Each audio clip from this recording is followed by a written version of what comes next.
Voilà pourquoi Jésus dira dans Jean chapitre 16, quand le Saint-Esprit viendra, il vous aidera en toutes choses. Le rôle de l'Esprit de vérité, c'est aider notre esprit à ne pas se conformer. C'est normal que cela ne puisse pas avancer. Et quand quelque part dans ta vie, il y a une conformité au siècle présent. Il y a une conformité. Bien aimé, je voudrais bien te dire cet après-midi, quand tu as accepté Jésus, tu as dit non au monde. Tu as dit non à la conformité de ce siècle présent. Tu as dit non à tous ceux qui pourront se présenter dans ta vie. Parce que le rôle du diable, c'est de te faire subir ce qu'il a déjà planifié. Mais je tiens à dire à quelqu'un, ta vie n'est pas appelée à subir. Mais tu as appelé à faire subir. Amen. Alors pourquoi l'apôtre Paul dit non, ne vous conformez pas au siècle présent. Donc quelque part, on peut vivre dans ce siècle et ne pas être conformé. Amen. Si l'apôtre Paul savait qu'on peut être dans ce siècle et se conformer à ce siècle, il n'allait pas dire aux chrétiens de Rome, ne vous conformez pas. Parce qu'il sait très bien qu'avec Jésus, on peut être dans ce siècle, mais on n'est pas conformé à ce siècle. Amen. Voilà pourquoi Jésus a dit, vous êtes dans le monde, mais vous n'êtes pas du monde. Autrement dit, vous êtes dans ce siècle, mais vous n'appartenez pas à ce système du siècle. Est-ce que quelqu'un me comprend? Je m'aimerais bien que nous puissions saisir cela. Notre esprit de foi est envahi par ce que le média nous présente. Notre esprit de foi est envahi par ce que les études ou bien la formation que nous avons acquise nous présentent. Mais que dit la parole de Dieu? Amen. Que dit la parole de Dieu? Est-ce que tu es appelé à subir ou à faire subir? Bien-aimé, notre pensée, nos idées, nous ne savons pas les maîtriser. Tu ne pourras jamais maîtriser tes pensées, maîtriser tes idées si l'esprit n'est pas derrière toi. Parce qu'à chaque geste, il faut qu'un esprit soit derrière. Si tu n'as pas une force mystique derrière toi, tes pensées ne seront pas maîtrisées. Je tiens à te le dire, soit tu acceptes que le diable puisse te réveiller, il te conduira pour son plaisir, enfin de toutes choses, que tu puisses passer l'éternité avec lui en enfer. Il pourra t'aider, mais il ne va pas t'aider, il va s'aider lui-même. Soit tu choisis Jésus-Christ, lui qui veut que cette vie ait la vie en abondance, pour contrôler tes pensées, contrôler ton esprit, en sachant très bien que notre corps a été vendu auprès du diable. Le Christ nous a rachetés. Mais tant donné que tu n'as pas encore expérimenté la rédemption, n'as pas encore maîtrisé la conversion, bien aimé le Seigneur, il y aura beaucoup de choses qui seront dures à vivre. Amen. Mais nous mélangeons beaucoup de choses. Nous mélangeons beaucoup de choses. Dans la conformité à ce siècle, nous mélangeons la protestation, nous mélangeons la contestation, nous mélangeons l'opposition. Nous ne savons pas à quoi exactement nous opposer. Nous ne savons pas à quoi nous opposer. Mais les siècles nous anéantissent. Amen. Amen. Amen. Mais à quoi exactement nous sommes opposés? Est-ce que nous sommes opposés à la pensée de ce monde? Quelle est la pensée du monde? Bien aimé, je tiens à te dire que la pensée du monde, c'est de t'amener à ne pas respecter Jésus-Christ. La pensée du monde, c'est pas autre chose. La pensée du monde, c'est de te faire dérouter du plan de Dieu. Oh, la Bible dit qu'il a formé le projet de bonheur, non de malheur pour toi. Mais la pensée du monde te fait voir que tu n'es pas dans le projet de Dieu. Or, ce que je sais, Dieu a formé le projet de bonheur. Mais la pensée du monde ne te dira jamais que tu es dans le plan de Dieu. La pensée du monde coopère bien avec ton corps. Je t'informe aujourd'hui, la pensée du monde coopère bien avec ton corps. Parce que ton corps est rempli du péché, mais lavé par le sang de Jésus. Mais les séquelles ne règlementent pas. Comme on dit chez nous, toute la Bible, c'est la côté. Je vais traduire en français pour ceux qui sont des Antilles. Vous voyez, on appelle ça quoi? Le mortier, on a empilé, écrasé le piment. l'odeur là, ça ne finit jamais. Amen. Ça ne finit jamais. Donc, autrement dit, dans notre corps, il y a quand même l'odeur là qui est là. Amen. L'odeur là est là. Mais si tu ne fais pas attention, tu ne mets pas de bons parfums, l'odeur là va apparaître. Amen. Pour dire quoi? L'odeur là, ce n'est pas le péché. Mais le désir qui se trouve en nous de commettre le péché est là.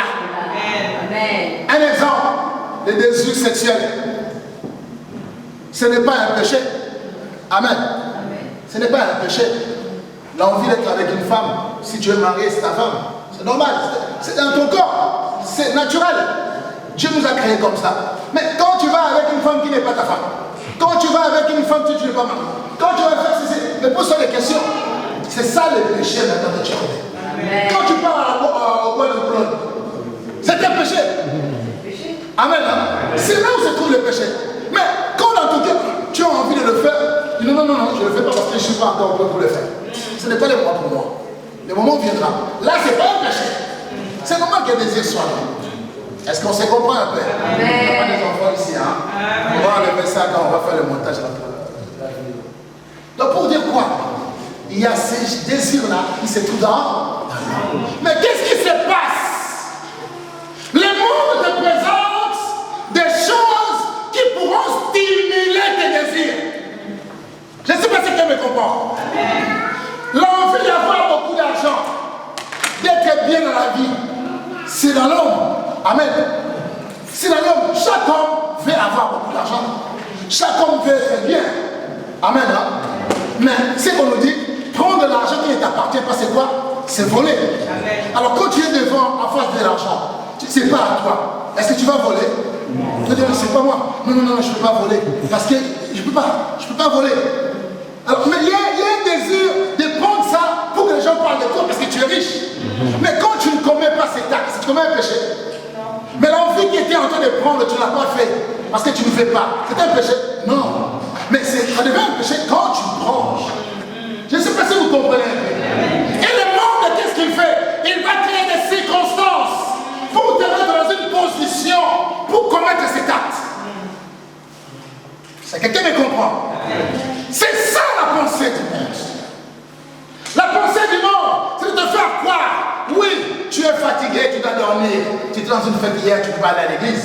C'est normal, ton corps a besoin de repos. N'est-ce pas?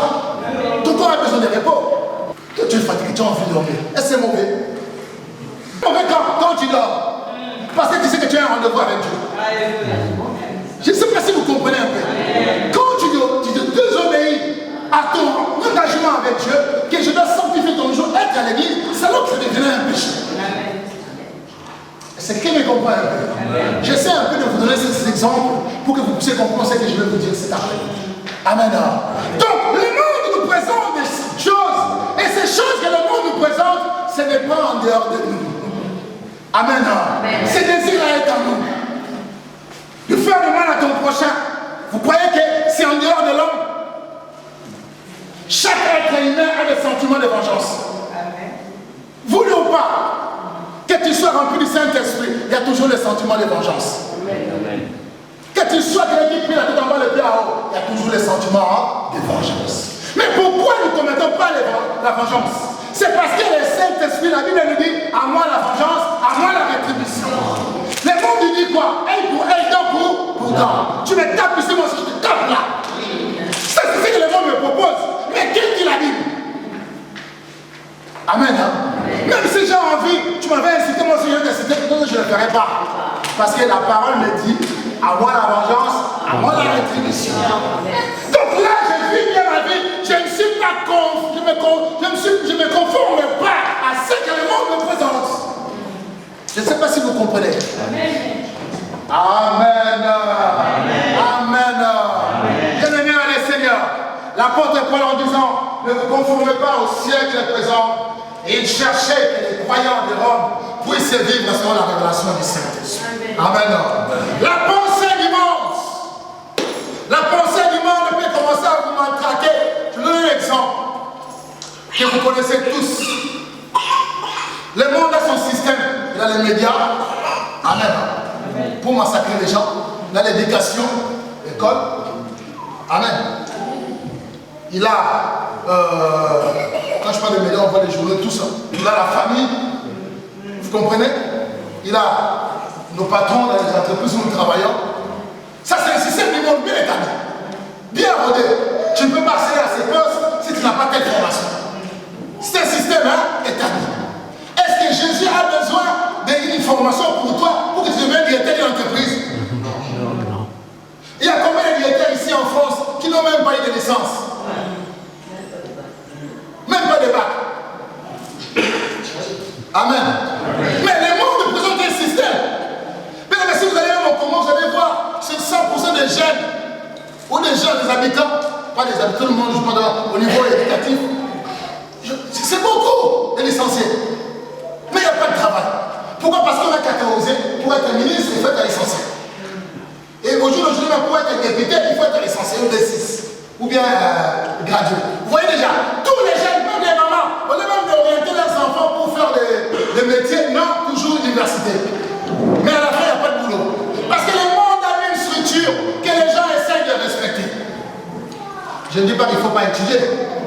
Nous devons étudier, parce que c'est utile. Mais je vous présente comment le monde structure les choses. Mais Dieu, c'est n'est pas la pensée de Dieu. Si Dieu avait prévu pour que tu deviennes un directeur général d'une entreprise, que tu sois à la fac, que tu ne sois pas à la fac, tu crées une entreprise de livraison, tu deviendras directeur PDG. Amen. Amen. Mais c'est à toi de mieux gérer quand tu as les Saint-Esprit. Amen. Amen. La pensée du monde est à l'opposé à la pensée de Dieu. Je voudrais bien dire à quelqu'un cet après-midi, l'œuvre de l'ennemi, ça ne fait que jouer avec nos habitudes. Nos habitudes répondent souvent aux besoins du diable. Un exemple que vous connaissez tous, Judas Iscariote. C'est un homme qui aimait beaucoup garder l'argent. Il gardait beaucoup d'argent à la bourse. Et le diable, il a utilisé l'amour de l'argent. À tel point que quand la femme est venue casser la bouteille de parfum, il dit non, il ne faut pas casser cette bouteille. Il fallait prendre cette bouteille de parfum, vendre ça et garder l'argent. Vous comprenez un peu? Lui, il avait toujours besoin d'argent. À tel point qu'il refuse que le maître soit honoré. Vous savez, tes habitudes peut empêcher que Jésus puisse tirer la gloire dans ta vie. Amen. Amen. Tes habitudes à toi. Faisons attention avec nos habitudes. Faisons attention. Oh non, moi c'est ma culture. La culture n'a rien à voir avec la parole de Dieu. Amen. Amen. Toute culture qui n'entre pas dans la Bible, c'est quand tu prends ta culture, plonge dans la Bible. Si elle sort, c'est qu'elle est bonne. Amen. Si elle ne sort pas, c'est qu'elle est non. Ce n'est pas une culture à prendre. Dans nos cultures, nos parents avaient tendance d'avoir plusieurs femmes, l'Afrique traditionnelle. Mais aujourd'hui, qui va accepter d'avoir plusieurs femmes? Personne. Et aujourd'hui, les études démontrent que celui qui a beaucoup de femmes n'aura pas beaucoup d'argent. C'est ce qui se passe. N'aura pas beaucoup d'argent. Après, vous voyez que quand vous allez dans nos pays en Afrique, souvent, les ministères ne se développent pas à cause de quoi? Je parle de ministère, pas le ministère de Dieu, de l'État. Pourquoi? Parce que vous allez voir un ministre qui a 4, 5, 6 femmes. Et cette femme-là a ses petits frères, ses cousins. Et ses cousins aussi sont 4 femmes, 5 femmes parce que l'argent vient de la caisse du ministère. Dis-moi, est-ce qu'ils vont faire quelque chose à l'éducation nationale? Non. Tout l'argent va partir. Et quand toi, tu as beaucoup d'argent, ici tu as une entreprise, beaucoup d'argent, tu gagnes beaucoup d'argent, tu as une femme à Clignancourt, une femme à Montgeron, une femme à Cergy-Pontoise, une femme à Paris. L'autre, là, tu vas payer la maison 600 €. L'autre, tu vas payer 400 €, 800 €. Là, tu vas payer. Est-ce que tu vas payer tes salariés? L'argent va partir. Mais pour payer les salariés, tu vas croire. Tu crois que tu es en train de leur prêter de l'argent. Vous comprenez un peu? Donc, ce sont des cultures que les gens ont embrassées. Ils pensent qu'avoir beaucoup d'argent, c'est de dépenser aussi. Inutilement. Est-ce qu'on se comprend un peu? Le monde a sa manière de se conduire. Le diable nous fait croire que quand tu gagnes aujourd'hui, tu gagneras encore demain. Mais je tiens à dire à quelqu'un, quand tu commences à toucher l'argent aujourd'hui, prépare le futur aujourd'hui. Parce qu'après demain, l'argent ne sera plus chez toi. Ça va aller chez Allah. Amen. Lui aussi, si chez Allah, ça va retourner chez papa Gilles. Donc ça tourne. Les planètes circulent en fonction des besoins. Est-ce que me comprend? Alors quand Dieu te fait grâce,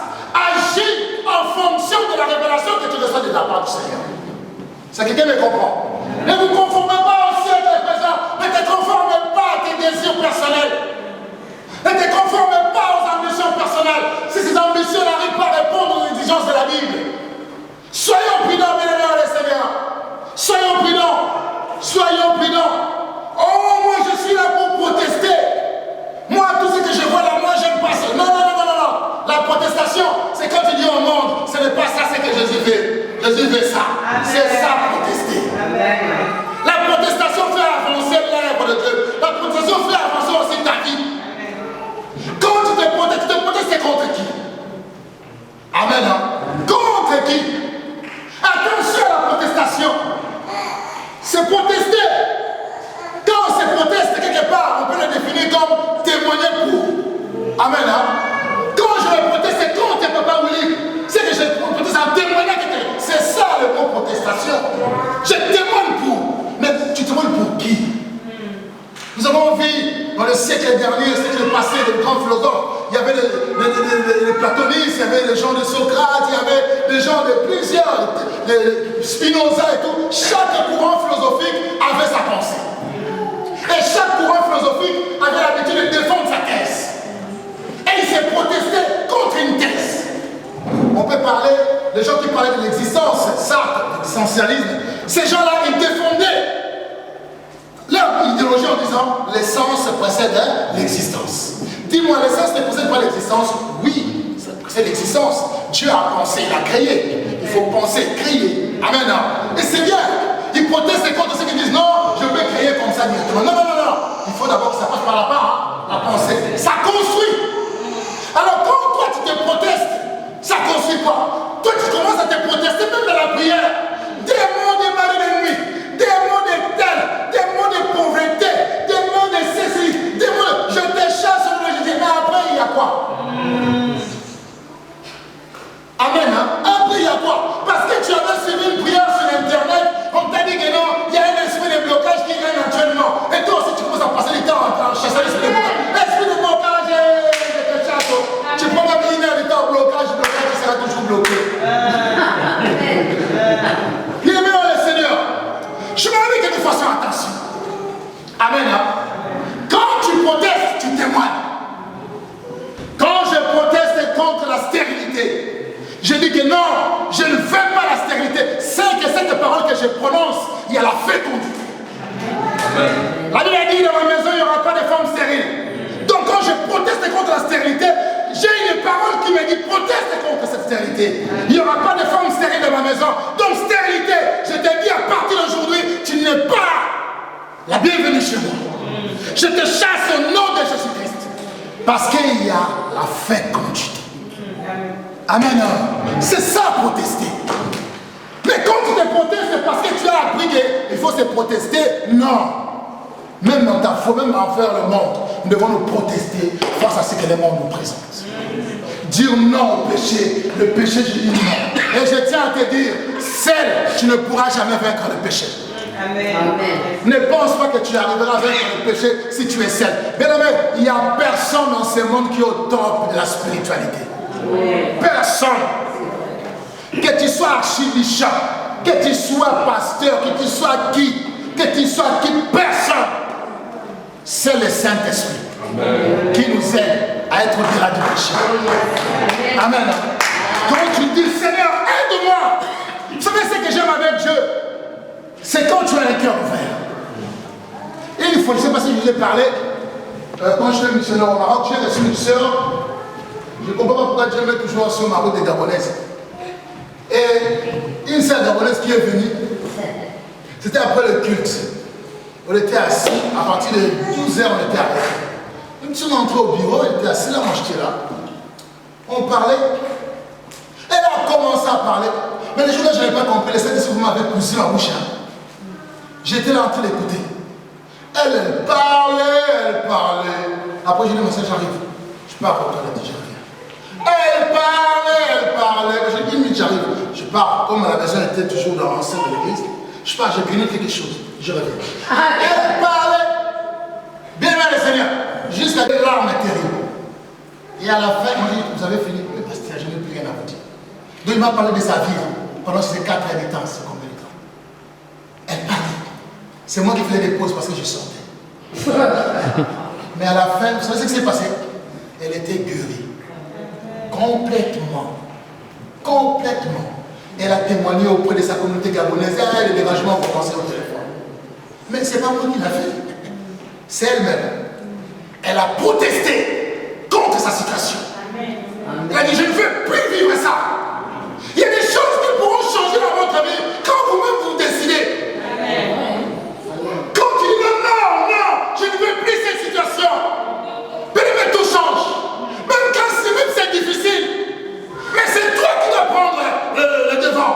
Dans ta vie, il n'y aura pas ton frère, ni ton pasteur, ni ton cousin qui prendra le devant pour toi. C'est toi-même qui prends le devant. Amen. Les choses vont changer en toi le jour où toi-même tu vas décider. N'aie pas peur de décider. N'aie pas peur de décider. Quand tu décides, sache-le que tu ne décides pas seul. Il y a le Saint-Esprit qui est avec toi. Amen. Mais sache-le, si toi tu ne décides pas pour ta vie, c'est le monde qui va décider pour toi. C'est le monde qui va décider pour toi. Bien aimé, que les gens parlent, que les gens disent des choses, laisse-les parler. Tant qu'ils ont la bouche, ils vont parler. Vous avez déjà vu Hollande sortir dans la rue, fermer la bouche de tous les journalistes? Parce qu'il sait que c'est incapable de faire. Amen. Incapable de fermer même la bouche de ton frère, même de ton cousin, même celui avec qui vous partagez le lit. C'est impossible. Mais laisse-les parler. Laisse les gens parler. Laisse les gens dire ce qu'ils peuvent dire. Mais c'est que toi tu sais, tu te décides pour changer ta vie. Ça ne va pas changer. Change les choses. Il n'y a que toi qui peux le faire. Il n'y a que toi qui peux le faire. Personne ne peut changer ta vie. Même ton pasteur n'aura pas le fardeau comme toi. Si un pasteur te dit comment j'ai vraiment le fardeau pour ta situation, vraiment, il faut que ça change une prochaine temps. Menteur. Nous avons le fardeau envers le problème de nos sœurs. Amen. Nous prions pour nos sœurs, mais nous ne prions pas comme eux-mêmes. Je ne sais pas si vous me comprenez. Quand je prie pour Pachi, je ne prie pas comme lui. Moi je peux prier, Seigneur béni papa, je change sa vie. Oh Dieu, il y a une porte qui est fermée. Ouvre. Alléluia Seigneur, merci. Amen. C'est réponse à Marlène et tout ça. J'ai changé déjà. J'ai commencé pour notre sœur. Je quitte là, Prince Seigneur. Tu connais sa vie. Quand je passe ce passage, j'échange comme ça. Mais lui, quand il commence à prier pour lui, oh Dieu, je ne veux pas. Je ne veux pas que ça s'arrête. Il faut que ça change, Seigneur. Il faut que ça change, Seigneur. Il ne faut pas rester comme ça. Non, ça change. Tu vas changer. Bien-aimé, quand tu fais ça, les anges, le Saint-Esprit est là pour amener cette parole à ton Seigneur.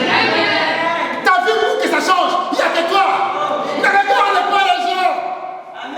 Ne regarde pas ceux comme moi. Les blancs disent, le char voit la caravane passe. Mais dans le domaine spirituel, c'est comme ça.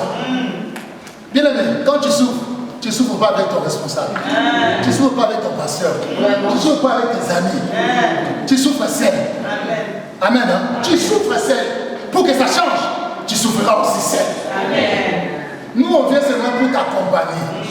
Même si je gêne le pied en bas, la tête en bas, le pied en haut, si toi-même tu n'es pas déterminé à protester contre cette situation, il n'y a rien qui va changer. Amen. Amen. Ne vous conformez pas au siècle présent. Ne vous conformez pas. Mais soyez renouvelés. Renouvelés de quoi? De l'intelligence. D'où viendra le renouvellement de l'intelligence? La Bible dit ceci: le sang de son fils et Jésus efface toutes les traces du péché. Quand on parle de traces, il y a des traces même que tu ne connais pas, qui ont été laissées par tes ancêtres. Il y a des traces même que tu ne connais pas, l'oncle là même que tu n'as jamais vu, la tante que tu ne connais même pas, l'arrière-grand-père que tu n'as jamais vu, les pratiques de ton père quand il sifflait de la guerre avec les guerres. Tu n'étais même pas là-haut. Mais il y a des traces dans ta vie. Oh Seigneur, fais en sorte que ces traces-là soient comme l'avion qui passe dans les airs qui ne laisse rien. Comme le bateau qui passe dans la mer qui ne laisse pas les traces. Amen. Quand ils ont fait cela, moi je n'étais pas là. Bien aimé, Dieu a changé le décret. Il a dit l'homme qui pêche, c'est celle qui mourra. Si les grands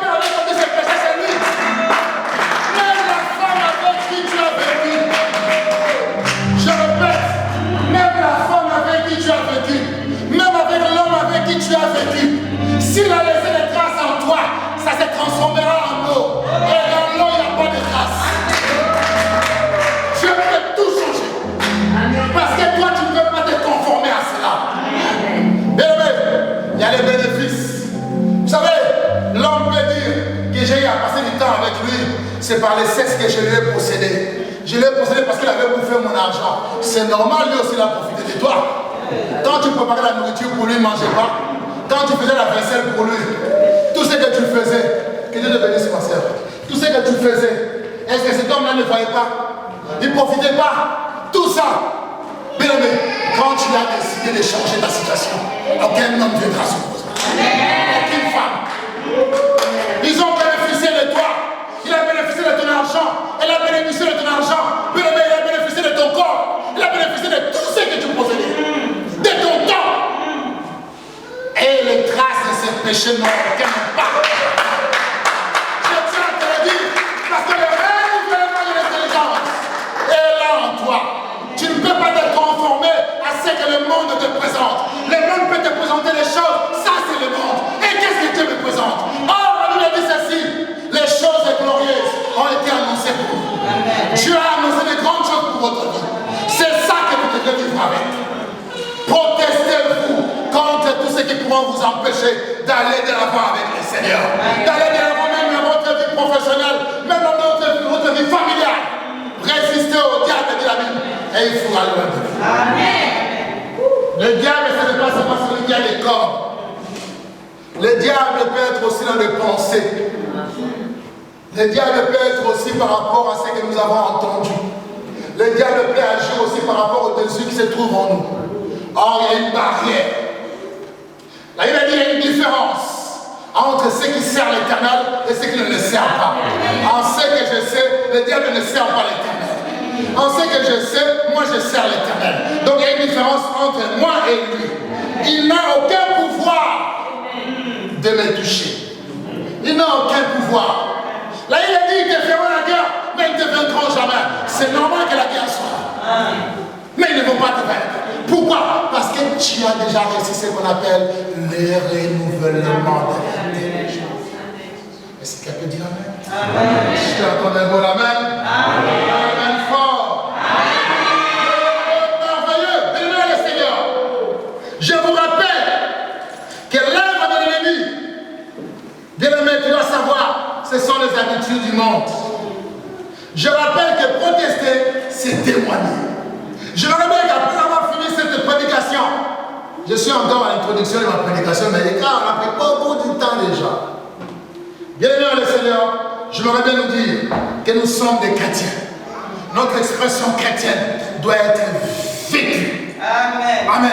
Que ce soit dans le moment difficile, que ce soit dans le moment de bonheur, nous devons faire vivre l'expression chrétienne qui se trouve. Amen. Je m'exprime par rapport à l'abondance qui vient de moi. Parce que la Bible dit c'est l'abondance du cœur que la bouche parle. Bien aimé, même quand tout ne semble pas marcher, vous n'avez jamais entendu de témoignage. Même quand tout ne semble pas marcher, mais ce que je sais, j'ai une expression qui habite en moi. Amen, amen. Voilà pourquoi l'apôtre peut dire, si je vis, c'est plus moi qui vis, mais c'est Christ qui vit.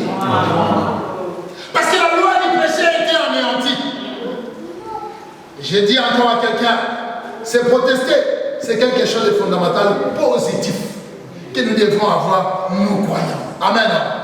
Témoignons l'évangile de Jésus-Christ. Témoignons le salut même dans notre propre vie. Peut-être que tu n'as pas encore obtenu le salut par rapport à la fécondité, par rapport aux finances, par rapport au mariage, par rapport au combat spirituel. Ils te feront la guerre, ils ne te vaincront jamais. C'est ce qu'il a dit, non? Le frère Molo a dit, il fait nos combats, ses combats. Nos défis, c'est des défis. Alors pourquoi je dois avoir peur? Parce que l'Éternel est là. Amen. Hein? Parce qu'une vie, je n'ai rien à craindre. Mais le lendemain sont assurés. Entre ses mains. Il dit ma vie. Entre ses mains. Et personne ne peut me l'arracher. Il m'a dit, c'est que Dieu tient entre ses mains. Personne ne peut l'arracher. Est-ce que tu as déjà compris que Dieu te tient entre tes mains? La Bible ajoute encore, c'est une chose grave quand tu tombes sur le jugement de Dieu. Mais toi maintenant, tu n'es pas dans le jugement, mais Dieu te tient entre ses mains.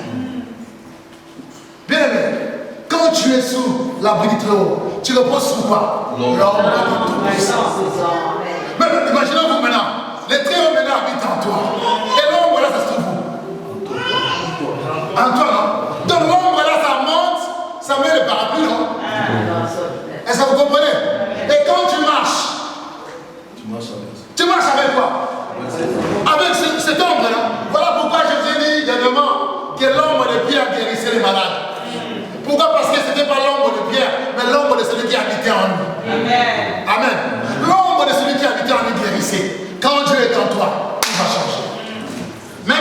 tu ne le vois pas, mais dans mon cœur, je sais que je le vois. Heureux ceux qui ont Christ en ma vie. Je crois et je sais, tôt ou tard, mon Rédempteur s'est levé. J'ouvre une parenthèse. Hier, j'étais en train de regarder un film avec ma fille, un film nigérien. Et tout, il y a un enfant que son père maltraitait beaucoup, lui parlait beaucoup, qui ne fait rien et tout ça. Et cet enfant, quelque chose l'a poussé à aller signer un contrat avec le diable, un contrat de 5 ans, pour être riche. Il a eu beaucoup d'argent, son père était heureux. Quand son fils avait beaucoup d'argent, il avait signé un contrat de 5 ans. Cet enfant, même avant, pendant que son père le dérangeait, il avait fait une demande d'emploi. Comme c'était un grand artiste, il avait fait un projet qu'il avait tourné dans l'entreprise. Et l'entreprise a aimé le projet. Amen. Et au bout de 5 ans, les jeunes, les contrats étaient finis, devaient mourir. Et son père commençait à dire, mon fils va mourir, mais il ne savait pas. Et on a demandé à son fils l'a confessé, il dit, parce que papa, tu me poussais à faire cela, et je suis allé signer le contrat avec les diables. Et 5 ans s'épuisaient, maintenant je vais mourir. Le même jour-là, les hommes sont venus chercher le monsieur à la maison, parce qu'ils avaient retenu son projet, et il a donné 200 000 $. Et on devrait l'embaucher dans cette entreprise pour travailler. Oh, c'est le jour où le garçon est mort.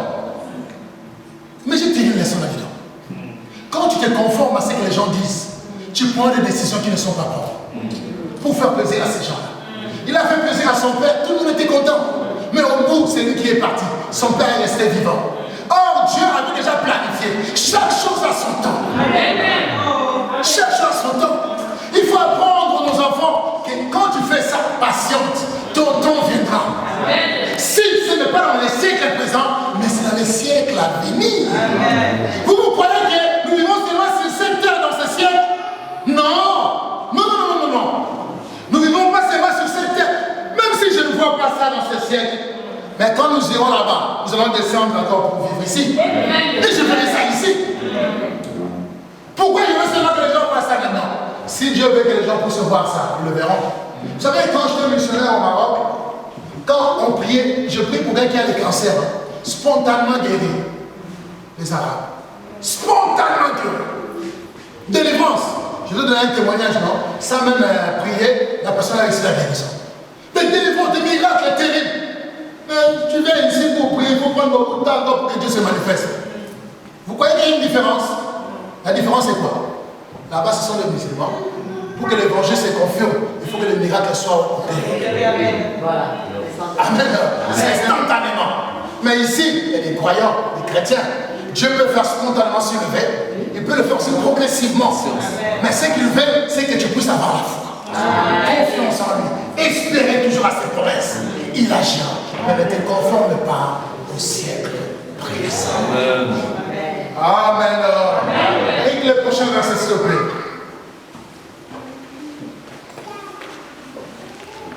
Matthieu 23, verset 5 à 10. On dit quoi? On peut lire. On nous dit quoi là-bas? Quelqu'un a trouvé? Matthieu 23, verset 5 à 10. Qu'est-ce qu'on nous dit là-bas? Lisez. Ils font toutes leurs actions pour être vus des hommes. Ainsi, ils portent de larges filatères et ils ont de longues franges à leurs vêtements. Ils aiment la première place dans le festin et les synagogues. Mais vous ne vous faites pas appeler rabbi, car un seul est votre maître. Et vous êtes tous frères. N'appelez personne sur la terre votre père, car un seul Père est votre Père. Amen. C'est lui qui est dans les cieux. Mais écoutez, ce qui m'intéresse, les pharisiens font toutes leurs actions pour être vus des hommes. Ainsi, ils portent des larges filatères. Et ils ont des longues franges à l'air vêtements. Et ça, on nous parle un peu de l'apparence. Amen. De l'apparence. Et ils le font pour que les hommes puissent le voir. Pour que ça puisse se créer une différence. Vous savez, pourquoi l'homme cherche à avoir beaucoup d'argent? Pourquoi l'homme cherche qu'on puisse parler de lui? Mais c'est pour créer la différence, non? Or, la foi que nous avons embrassée, qui est la foi chrétienne, n'aime pas la différence. Aime l'approche. Amen. Quand Dieu t'appelle, il ne t'appelle pas parce que tu restes seulement du haut de la chair. Il t'appelle pour aller en contact avec les gens. Amen. C'est qu'elle me comprend. Il t'appelle pour que tu puisses aider aussi les autres. Il t'appelle pour que tu puisses témoigner de ce que tu as reçu. C'est qu'elle me comprend. Pour que tu témoignes de ce que tu as reçu. Bien-aimé le Seigneur, j'insiste, la spiritualité n'est pas dans le silence. Ce n'est pas parce que la personne ne parle pas qu'il est spirituel. Ce n'est pas parce que votre pasteur porte une grosse croix comme ça et il est spirituel. Je ne sais pas si vous comprenez. Ce n'est pas parce que votre pasteur tous les dimanches porte des vestes qu'il est spirituel. Non. C'est pour ça que je vais mettre les chiffres. Amen. Ce n'est pas ça la spiritualité. Amen. La spiritualité, ce n'est pas parce que quand on prie là, on essaye de faire tomber les gens, on voit. On fait tomber les gens, tout le monde comme ça. Et l'autre la main comme ça. Il fait, tu t'en vas. C'est ça que vous cherchez. Vous ne le verrez jamais ici. Amen. Chez nous ici, le Saint-Esprit agit, il est libre. Il touche quand il veut, il bénit quand il veut. On prie, tu trouves la solution. Si tu as des démons, on programme la délivrance. On ne va pas te faire la délivrance devant tout le monde ici. Oh yes. Amen. Ça c'est frappé, on te filme, et tu sur YouTube, là tu te vois la pub sur YouTube. Et les enfants commencent à voir comment mon père était tombé à l'église. Bienvenue le Seigneur. Voilà pourquoi vous veillez de prière, ou bien le temps de prière, quand on prie, arrêtez de filmer. Quand il y a la prédication, on filme. Mais quand on prie, arrêtez de filmer. Tu as entendu? On ne veut pas voir nos frères, nos soeurs, parce que le Saint-Esprit l'a saisi, il est tombé, on le voit sur YouTube. C'est Jésus qui doit régner, c'est Jésus qui doit tirer la gloire. Amen. Nous ne sommes pas là pour faire tomber les gens. Ce n'est pas ça. Quand vous allez retourner là-bas, vous allez voir la vie de ces gens-là. Comment ils se conduisent. Mais hier, on les a vus, on les a fait comme ça. Et dit, nous, quand on était petits, c'est nous qui faisions tomber les gens comme ça. Nous, quand on était petits, on voyait ça. Et il me faisait ça aussi, la personne va. Il faisait ça aussi, mais je vois des hommes de Dieu. Ah, on parle des hommes de Dieu. Je vois des gens qui parlent de Dieu le faire. Vous allez me dire que c'est rempli de Saint-Esprit. Pourquoi c'est malin par nous? Dieu est juste. Pourquoi il donne ses mains et il tombe comme des cafards et pas nous? Vous croyez que c'est l'onction? Parce qu'il se conforme au siècle présent pour qu'on puisse parler d'eux. Chacun veut être connu. Qu'on parle de lui. Aujourd'hui là, ils peuvent tout faire comme ils veulent. C'est quelqu'un qui comprend. Quelqu'un m'a saisi. L'onction, c'est quand il y a la conversion. L'onction, quand il y a la crainte de Dieu. Mais le Saint-Esprit saisit qu'il veut au moment où il veut. Quand il voudra. Amen. Cela ne dit pas que quand on veut prier pour vous ici à l'église, on peut vous déposer les mains, là tu ouvres les yeux comme ça. C'est pas dit que tout le monde qui tombe pendant la prière est rempli de démons. Non, moi aussi je peux tomber. Quand la puissance de Dieu descend, étant homme, je peux tomber. Parce que je n'arrive pas à supporter cette gloire.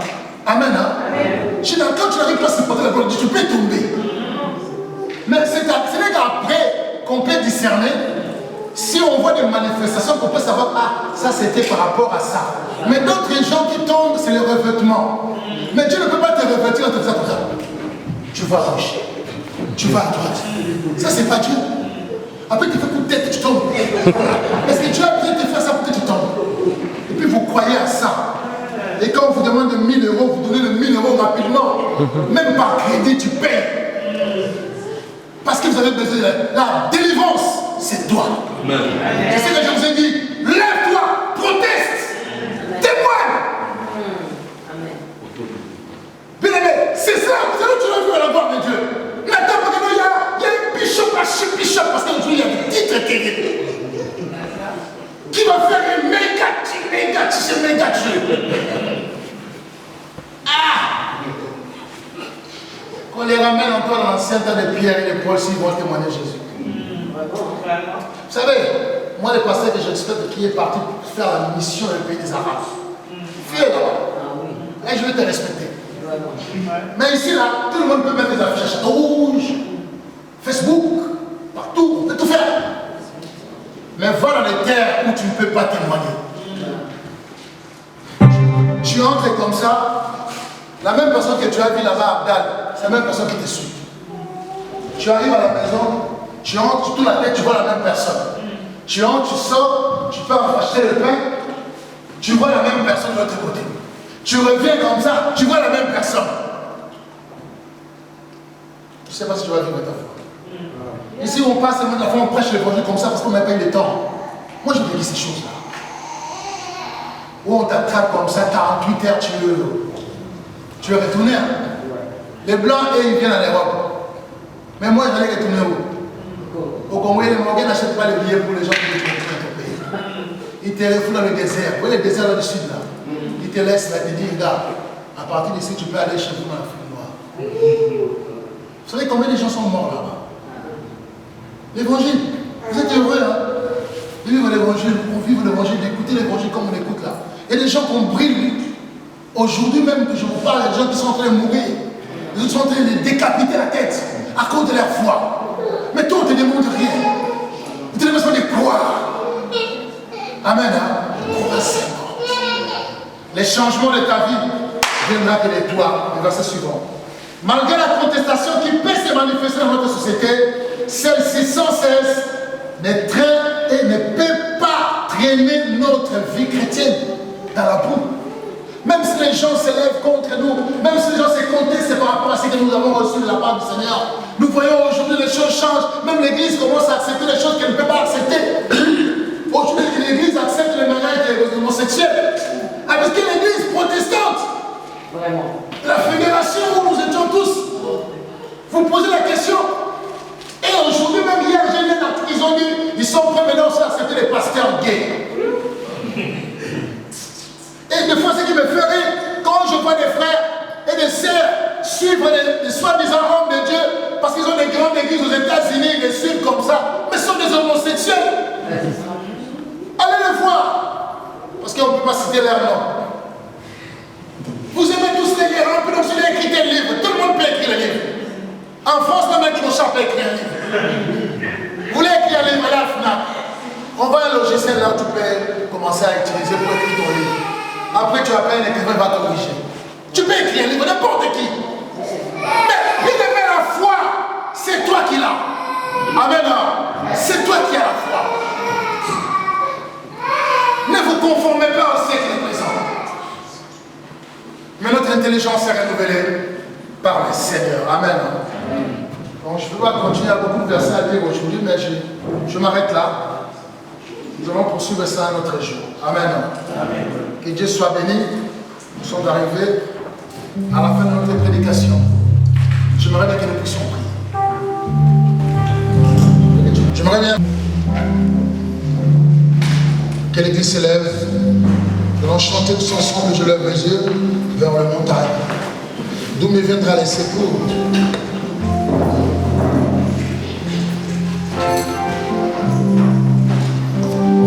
Pendant que la main chante, nous prions le Seigneur. Commence à prier par rapport à ce que tu as reçu. Élève ta voix, commence à prier. Commence à prier le Seigneur maintenant. Prions. Élève ta voix, commence à prier.